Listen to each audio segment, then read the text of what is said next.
सुनो, आप इस बार जरा अपने छोटे भाई से कह देना कि इस बार जब वो मम्मी जी से मिलने आए तो उन्हें अपने साथ ही अपने घर ले जाए। मुझसे अब नहीं हो पाएगी उनकी सेवा। राधिका ने कपड़े समेटते हुए अपने पति जगदीश से कहा। जगदीश उस समय अपने लैपटॉप पर लगा हुआ था। राधिका की बात सुनकर उसके हाथ वहीं रुक गए। एक पल को तो उसे अपने कान पर यकीन ही नहीं हुआ। उसकी बात को कन्फर्म करने के लिए उसने राधिका से पूछा, क्या कहा तुमने? मैंने सुना नहीं। मैं कह रही हूँ कि मम्मी जी को इस बार देवर जी और देवरानी के साथ ही उनके घर भेज देना। मुझसे नहीं हो पाएगी उनकी सेवा, कहकर राधिका बच्चों के कपड़े रखने के लिए उठकर बच्चों के कमरे में चली गई। जगदीश को यकीन ही नहीं हो रहा था कि राधिका ये बात कह सकती है। आखिर राधिका ने भी मम्मी के किसी भी काम को करने से मना नहीं किया। फिर आज क्या हो गया? जरूर कोई ना कोई बड़ी बात हुई है, तभी राधिका ने ये बात कही है। राधिका को इस घर में बहू बनकर आए हुए भी 12 साल हो चुके थे।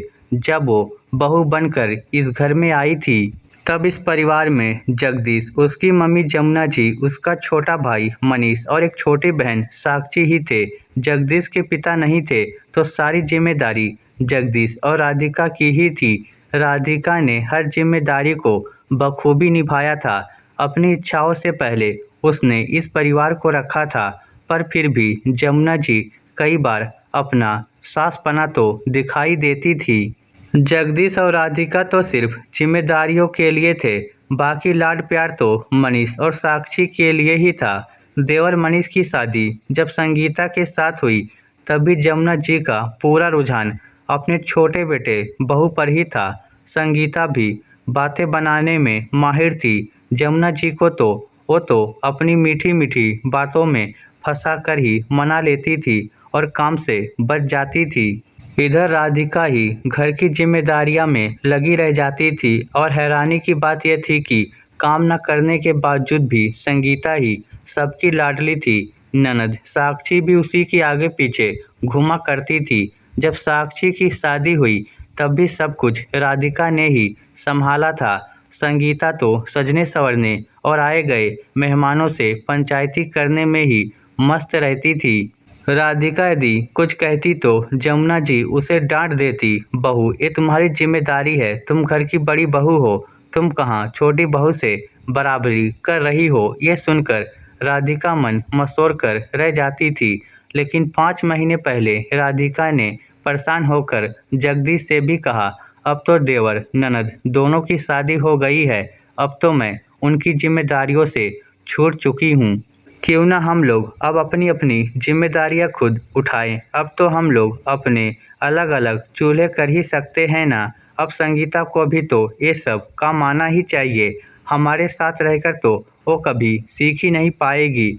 जब जगदीश ने इस बारे में जमुना जी से बात की तो जमुना जी राधिका पर ही पिघल गई।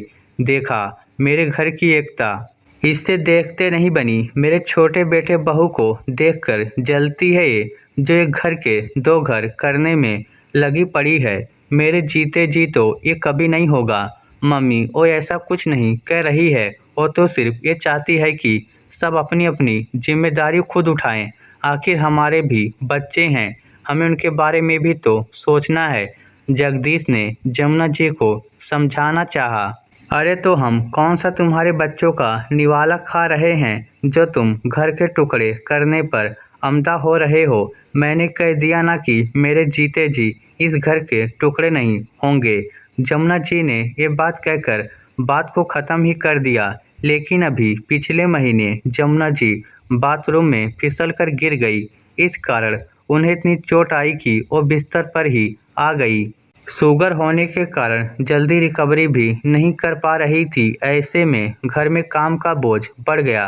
राधिका को ही उनकी तीमारदारी करनी पड़ रही थी। अब संगीता से तो काम होता नहीं था। इस कारण वो मनीष के ऑफिस का दूर होने का बहाना बनाकर दूसरी जगह शिफ्ट हो गई। लेकिन जमुना जी ने तब भी संगीता का ही साथ दिया। अरे मेरे बेटे को परेशानी होती है बेचारे का, आने जाने में कितना वक्त बर्बाद हो जाता है, इसलिए वो वहाँ शिफ्ट हुई है। हर सप्ताह संगीता मनीष के साथ जमुना जी से मिलने जरूर आ जाती थी और फिर यहाँ बैठकर 10 बातें राधिका को सुनाती रहती थी। क्या जीजी, आप तो बिल्कुल भी मम्मी जी का ध्यान नहीं रखती हो, देखो तो उनके बाल कैसे उलझ रहे हैं। और तो और उनकी बेडशीट देखकर लगता ही नहीं कि आपने इस महीने भर से धोया है। थोड़ी मम्मी जी के खाने पीने का ख्याल रखा करो। कई बार अपने साथ फ्रूट लेकर आती तो उसे देते हुए भी एहसान जताती। मैं तो मम्मी जी के लिए चुन चुन कर फल लेकर आई हूँ, पूरे 100 रुपये किलो के हैं। जीजी, इन्हें मम्मी जी को ही खिलाना, उनकी सेहत के लिए। मैं इतना खर्चा करके लाई हूँ और उसके बाद दोनों पति पत्नी ऐश के साथ अपना संडे मनाते हैं और खा पी कर ही अपने घर रवाना होते। हद तो तब हो जाती जब वो ननद साक्षी को भी उसी दिन बुला लेते और फिर कुछ देर जमुना जी के साथ बिताकर सब लोग घूमने निकल जाते और फिर शाम को घर जाकर खा पी कर अपने अपने घर रवाना हो जाते। राधिका कई बार जवाब देने की सोचती, पर जगदीश ने राधिका को किसी भी तरह का जवाब देने से इनकार कर रखा था। लेकिन आज तो हद ही हो गई। आज तो साक्षी की सास यहाँ मम्मी जी से मिलने आई हुई थी। उस समय संगीता भी यहाँ आ गई। शायद साक्षी ने पहले ही फ़ोन कर दिया था। सबके सब मम्मी जी के कमरे में बैठी हुई थी।